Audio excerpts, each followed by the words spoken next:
Oleh sebab itu kita jangan zolim untuk urusan begini-begini. Ini banyak. Saya ini pernah anggota DPR Kabupaten Kota, Bu, Bapak. Jadi saya tahu praktek seperti apa yang dilaksanakan pada saat penerimaan. Orang dia jualan di pasar, tiba-tiba dia terangkat.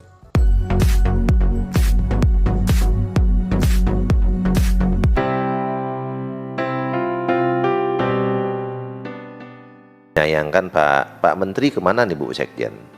Haji. Udah izin. Siap.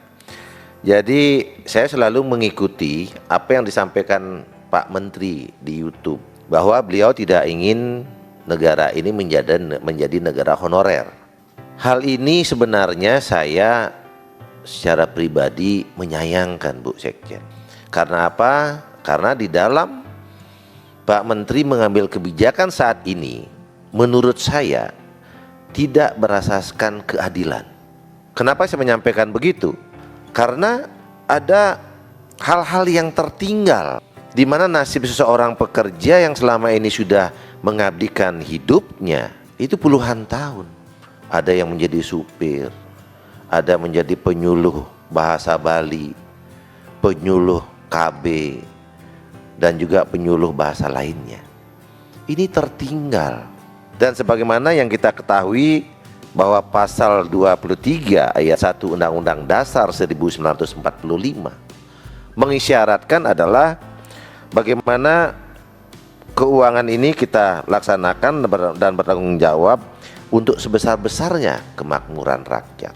Pasal 23 ayat 1 ini nyaris terlupakan, nyaris terkesampingkan. Ya, karena tidak mengacu bagaimana kita mengarah kepada kemakmuran rakyat Indonesia. Di sini Bu Menteri, Bu Sekjen. Jadi di penambahan anggaran ini apakah nggak sebaiknya ya kalau kita melihat ada benarnya pernyataan Pak Menteri bahwa kita mempunyai stok mahasiswa sarjana S1, S2 yang berkualitas. Betul, saya sependapat. Toh juga setiap tahun akan ada yang pensiun. Kenapa kita nggak berlakukan hal yang sama? Kita angkat dia sebagai honor dulu atau kontrak dulu, yang kemudian begitu setiap tahun kita buka lagi, dialah yang menjadi peserta utama yang kita prioritaskan sebagai pendaftar di CPNS ataupun 3K nantinya.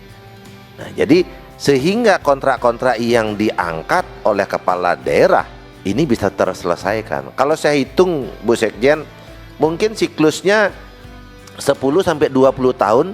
Honor-honor yang diangkat selama ini tidak mempunyai parameter yang bagus, ini akan selesai. Jangan saat ini dikorbankan.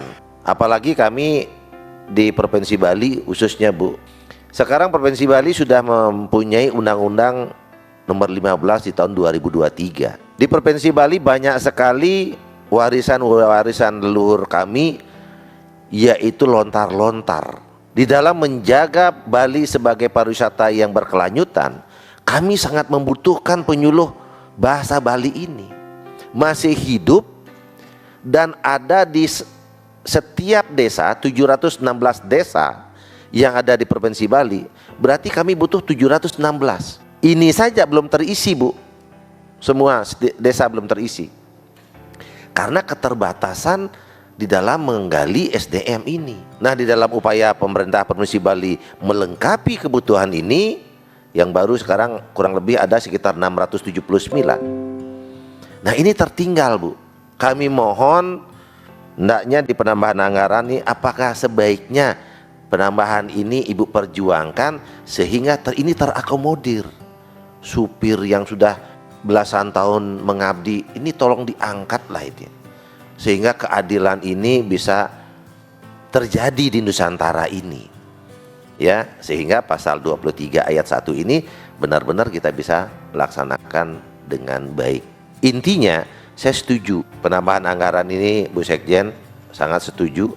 Bila perlu ditingkatkan sehingga tidak ada lagi yang tertinggal dan asas keadilan ini bisa kita capai. Ada di satu daerah Ini sudah diumumkan lulus. Ini ya, teknis ini. Sangat teknis dan susah mengingatnya. Lulus. Kemudian kan ada masa sangga itu ya. Masa sangga ini tidak dimanfaatkan oleh peserta yang lain sampai habis masa sangganya. Sehingga periode berikut tentu dia akan mengurus tahapan yang lain. Mungkin sudah mengurus administrasi untuk kesiapan SK dan lain-lain. Tiba-tiba karena tangan kekuasaan kemudian ini dibatalkan. Secara kalau kita lihat kasat mata sih biasa, tapi kalau di daerah ini jadi politis, Bu. Apalagi bupatinya pejabat.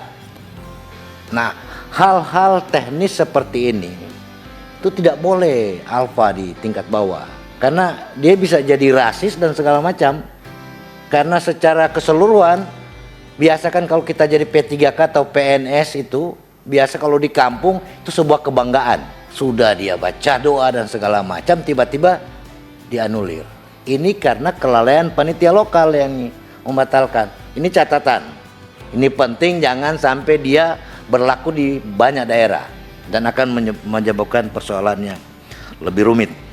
Dalam rangka penerimaan yang untuk tahun 2024. Ini operator ini, Bu, Bapak sekalian, ini orang yang sangat penting di dalam proses penerimaan. Dia bisa merubah data Dapodik yang tadinya Dapodik kemudian diganti dengan orang baru. Bisa itu dilakukan. Nah, ini penguasa di daerah boleh melakukan itu, Bu, Bapak. Nah, jangan sampai terjadi. Karena biasa yang tereliminasi di dalam proses seperti ini anak-anak petani yang dia tidak punya pengaruh apa-apa.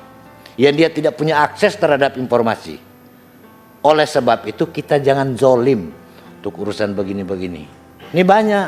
Saya ini pernah anggota DPR Kabupaten Kota, Bu, Bapak. Jadi saya tahu praktek seperti apa yang dilaksanakan pada saat penerimaan. Orang dia jualan di pasar, tiba-tiba dia terangkat. Dia bukan orang yang secara langsung jadi honorer di sebuah instansi, tiba-tiba dia jadi pegawai. Karena faktor kuasa di tingkat kabupaten kota. Ini tidak boleh terjadi. Nah, kemudian yang perubahan-perubahan tadi ya, eselonisasi dan segala macam ini, saya belum tahu begitu dirubah kira-kira apa yang terjadi perubahan secara substansi di tingkat daerah. Katakanlah misalnya jadi WTP atau dari disclaimer kemudian dia jadi WDP meningkat. Sebenarnya apa sih perubahan yang signifikan yang terbaca akibat perubahan sistem seperti ini? Saya ingin tahu tolok ukurnya apa? Apakah kinerjanya lebih baik? Kalau ukuran pelaksanaan pemerintahan di daerah, apakah dia dari WDP tiba-tiba jadi WTP tahun kemudian atau apa? Kadang-kadang ya namanya juga ASN di kabupaten kan kalau sudah jadi eselon 3 kemudian dapat jabatan itu kan ya ada nilai lah di dalam keluarga. Tiba-tiba dia karena perubahan dia tidak dapat jabatan apa-apa. Kendaraan plat merah kebanggaan juga itu kalau di daerah. Pakai plat merah, waduh, tiba-tiba hilang karena perubahan ini. Nah ini menjadi penting.